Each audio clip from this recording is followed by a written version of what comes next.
talked about this last time, right? That's a loop. Here it is again. That's what? Amateur model, loop.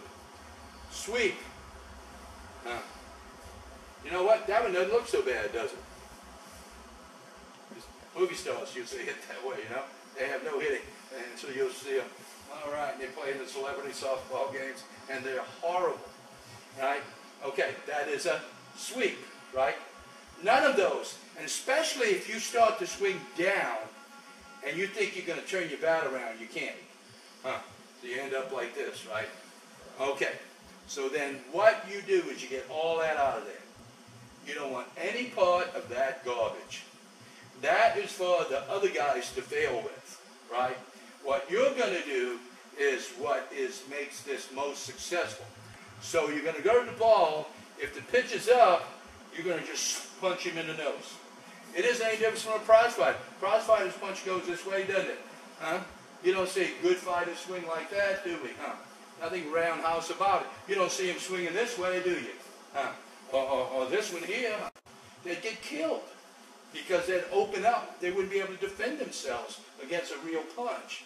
And so the same thing here. You know, when we get into all of the amateur AM strokes, then we are going to be an amateur, right? Okay, so as we go to the ball, we don't swing down, but we go down. Because we're always above the pitch. My hand's above the pitch, the strike ball, and my bat head's above my hands. All right, from here, I will decide where my hands go. And because I've used my hips the right way, my hands then can take care of the rest, right? All right, so here is that punch in the nose, right? You're just going to pop the bat out. That's about 18, 20 inches. You got your high fastball.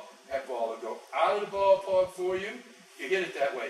If you come to it and level it off, you'll fly out. You may hit a home run, and you'll fly out 100 times to pay for it. You understand? Stay slightly above. So watch that stroke again. Bam, right? Then carry it out and take it around. Finish it off. You get here, and it's not up. Immediately, this hand says, hey, I'm going under. Isn't that what we do when we catch a ball? And this hand does what if it's low? All right, so it's not a big difference there, is there? So as we come here, this hand's in charge. Oh, that's high? Bam! Let it go. It's low? Turn the bat around. So a good, cute little saying would be, go to the ball, diagonally down, turn the bat around. You got it. Now you have a pro model stroke, because that's what the pros do. I showed you all of the photographs with all of the hitters with the barrels in here. That's how they got there. They got there this way here, right? Now, it's important that you always complete your pivot before you start your hands. Your hips basically throw your hands, right? So if you get caught where you don't get to the ball and your hands come out, all the bad stuff happens. The key to it is to get to the ball strong so you can deliver with strength, right? If you get to the ball weak, then it's not going to be a power stroke. You're not going to drive the ball. And so what that takes us down to then is knowing where all those strokes are, avoiding the AM like the plague, and always work now in your BP and all of your sessions with the pro model stroke. And now you're on your way. If you're going to get people who want to invite you, what year are you in school now? You're a junior, so you have another year. You need, what position are you, second baseman? Catcher. That's right, catcher. That's great. All right, how's your arm? Got a good arm? Well, what you want to do is you want to get into what we might call as a player or as a coach, if I'm coming to watch your team play, you got to kick me in the head. You can't be like everybody else. That's the advantage of doing this. Because the pro model stroke puts you in a 5% category, believe it or not. Because 95% of amateurs, 95% of the strokes out there are amateur strokes. They have no idea exactly. So you know exactly now how you're going to hit every ball and every line. All you got to do is work your cuts out. You have two parts. you have a stroke line and you have a cut line. So you got a stroke line and a cut line. Stroke line, that's what we do on the ball board. And every time you come to me, I'll work that stroke line. Because the stroke line can either be here, where your bat slides, or it can be here, where you get in trouble, or it can be here. It needs to be on that plane. So that your bat will just rotate directly to the ball. So your amateur is out. You want nothing to do with an amateur model stroke. You want a pro model stroke. And so the pro model stroke says diagonally down, but you turn the bat around. You do not swing down. That's where everybody gets into a trap. Because, you know, swing down, swing down. No, you swing outward. Would you, if you had a ball in your hands, throw it that way? No. Would you throw it to the field this way? No. Would you throw it this way? No. You would do what? Bam, right? You get it out there and get it in front. Well, that's where your bat wants to go. It wants to go to the field of play. It doesn't want to go to the ground. No, it doesn't want to go to the sky. All right?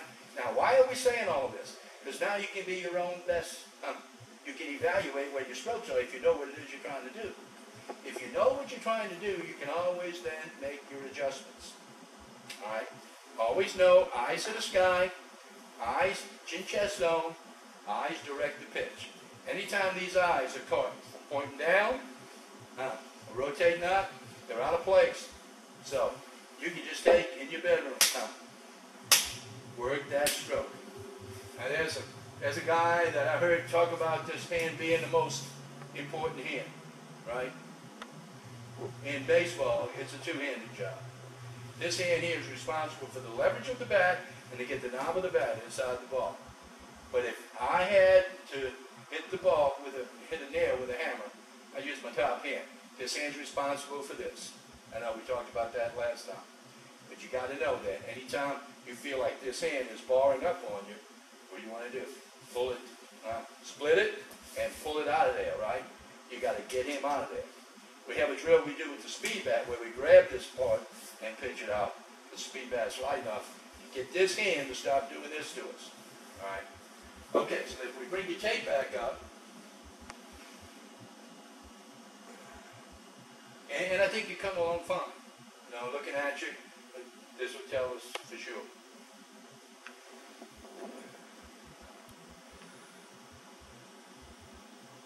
Okay, front heel down, pivot, a little bit of a bar, bit of a bar. You got some drive action. Now that head's got to get that head to just sit there, and everything swivels around that head. That head just stays on that ball. Okay. Down, out. All right. One step in there is a little long right there. We don't want to ball strike with the bat and the hands on an even plane. So when you get your ball strikes, all going to come out of this position. Why? Because you can go anywhere as you want to go. If you pull that bat in here, that ball happens to move up on you. You end up swinging this way, right? Or you end up under the ball because you rotate it too much. So that barrel then has to go this way, right? With your contact. Front heel down now. You want that front leg to post up. Now, you're doing better with your head from last week. There's still some work to be done there. All right, now, what does this picture tell us? This front hand's cupping. By cupping, I mean it's in here. Which means what? It's in front of the bat, so it's got to be under. Now, what will usually happen after that is that this hand will roll it up. Or it'll even scrape it down here. Because the only way this hand can get forward is to turn. But we don't want it to turn. We want it to